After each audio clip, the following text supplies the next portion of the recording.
In the full glare of the sun, the first half of The Sorrows of Satan, as I'm waiting for Ja to do some shopping, and then we're going to the vet for Shira, who's definitely having some issues. Yeah.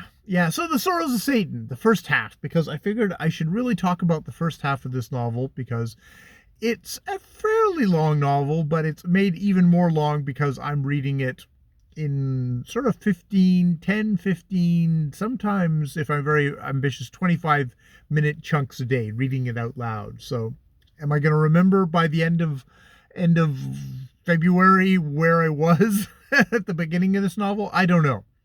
So the notes of the beginning of the novel starts off with Jeffrey Tempest, penniless author. He is a hack. He writes for magazines for money. He has written a novel, but no one wants to publish it. He keeps on getting kind of rejections that are like, yeah, oh, it's a very good novel, but it just won't. It's not commercial. It's not going to sell. No, thank you. And very frustrated by that. And he's definitely thinking about ending it all. Um, when he gets a couple of letters in the mail, and one of them, the first one, is from a friend saying, "Hey, I heard like that you're in hard times, and basically, I happen to come into some money myself, so here's like 10 or 20 pounds to kind of tide you over." And he's like, holy shit, this is amazing, because yeah, he was just about to get turfed out of his lodging because he has no money there. Hi, Shira. Yeah, has no money at his lodging for his lodgings. Real dingy crap hole of lodgings. Though he has a very nice, I think, Irish landlady who, you know, is kind of letting him tide over, but is like, that's the end of it. So he gets that, and he says, and at the end of it, he says, "Oh, by the way, I've also recommended you to a friend of mine, a prince who is really rich, but he loves to patronize artists and kind of spread some good in the world that way." And so it's like, oh, okay, well, there's that as well. He opens the second letter, and it's a letter from the lawyers saying, "Holy shit, dude, you had a long lost relative who was a millionaire, and is going to give you a shit ton of money too. Is going to actually not like 20 pounds, 5 million pounds. So you've become a millionaire." And this delights Jeffrey, but at this very moment, the prince is announced. The guy that he, like, his landlady says, there's a gentleman here to see you, a prince. And Jeffrey is like horrified by this because he is in basically pauper's rags at this point, super threadbare, and he's just become a millionaire, and he's already feeling the kind of the ego over that. He doesn't want this guy to see him in this state, so he turns out his lights and he pretends not to be there.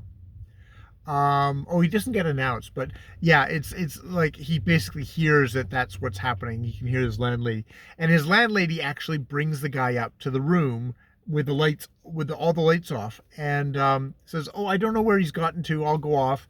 And the prince comes in, and they lights up, and it's like, you see him, the beautiful, gorgeous, handsome prince. I mean, he definitely kind of described in that kind of a manner.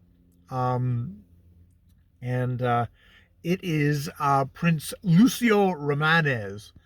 And pretty much over the course of the novel, we're given to be understand that Prince Lucio Romanes is indeed the devil, a very much kind of a Wildian kind of um, kind of tempter, a hater of women, um, someone who's interested in all the kind of the temptations of life, though has a strangely kind of austere look to himself. Seems to look at the other human beings, because he's a human being, from a rather removed position, almost like he is somebody who is not human, like he is a fallen angel, perhaps.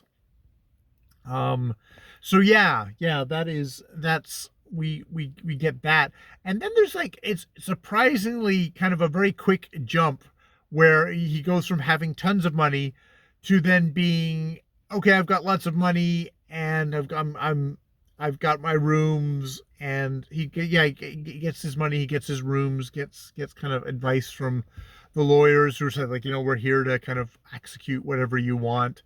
Apparently his relative had the strange idea that the devil had gotten him all his monies. I was like, oh. So Lucio's been at work in more than one place. And but it's funny, we go from like him having a lot of money to like, oh, now I'm dissipated and kind of dissatisfied with it. There's a very quick jump. We don't get the lurid getting to see him blowing tons of cash on hookers and blow. There's none of the fun part. We skip right from the I got money to, oh, now I'm bored and ennui kind of part of being a multimillionaire. Back when a multimillionaire was like, it's pretty impressive. Prince Romano's is far more, it's basically said he's far richer than that. So we go from that. It's notable that as an author, his great thing is to get revenge and to have his work get trumpeted and foisted upon public. And there's definitely a lot of stuff of like, oh, well, now that you've got money, you can basically buy your way into the game. There's a Scottish critic, McWing, who Lucio says like, oh, we can bribe him, and Lucio has a actual connection with him where they were on a mountaintop, and Lucio basically held him off a cliffside, threatening him unless he would do certain things, which he immediately caved to. I can't remember what the fuck they were. But by the time they got to the bottom of the mountain again, such was Lucio's persuasiveness that McWing now views him as a friend, and like, I'll do whatever favor you want and all that.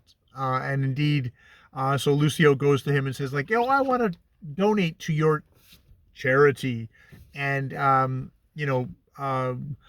Tempest is sort of like, oh, he won't fall for that. That's not something that like a critic will do. It's like, but of course he does. Lucio has a very dim view of mankind and the commercial prospects.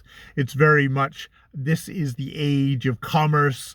All morals are gone. It's all about the buck. And that is indeed what gets portrayed up to, at least mostly up to this point in the novel. Everything is run by money, including a bride. And Lucio says, I've got the bride for you, Lady Sybil Elton, who he has dealings with Lord Elton, her father, who is heavily in debt, and that Lucio is lending money to.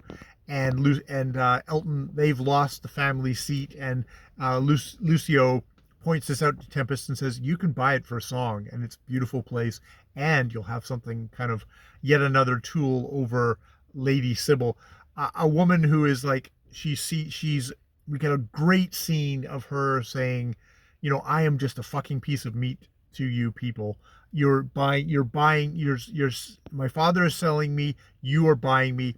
Why don't you just do the deal, buy me, stop with all this love bullshit, because Tempest very much goes with like, oh, I love her, I want to conquer her.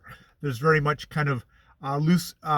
This is a really good novel of like, Tempest is in for his literary career basically just for revenge.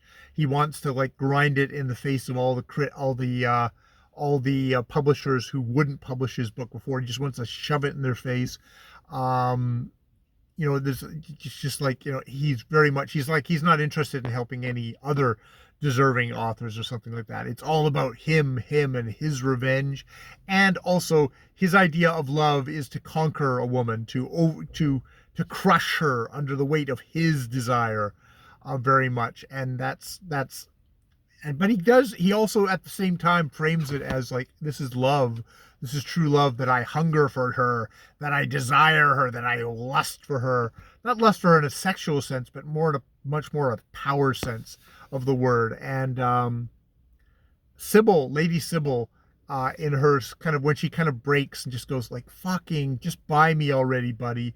And it's like, you don't love me or anything like that.